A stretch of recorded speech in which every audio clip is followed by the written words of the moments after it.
Well, I could still remember my heart was pounding when that happened, that very specific spacewalk. I'm sure Chinese around the world are very excited about that specific mission.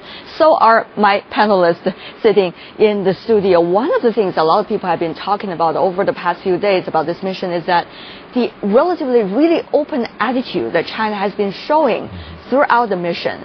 I mean, this one, the spacewalk, which involves quite a number of uncertainty actually, has been broadcast live throughout China with 2 cameras set on the orbital module and the propelling module.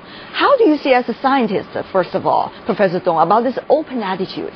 I think spacewalking for China is the first time, but it have a long history. And now we do it again, and the same function, but we use the modern technologies, and like the camera, like the electronic, I think a lot of things is rearmed use the modern technology. Right. It's different with the 40 years before. So. And therefore we're confident about it. Yeah. But it is easier said than done, isn't it? I mean, any minor thing can happen at this moment, because the management of this specific mission just said 2 days ago during a state office press conference saying there are many uncertainties involved with this specific spacewalk. How do you see, as another scientist, this perspective, how do you see this openness in a way? What is China trying to show here? I think the manned space mission is quite important for China. Okay, also. Why is that so? This can show the competence of in politics, economy, and some like in the space policy things. That totally depend on how the space mission developed in China. There are pros and cons of having these events publicized widely. On the pro side, of course, the public will be motivated and geared up for this very spirit of developing the outer space.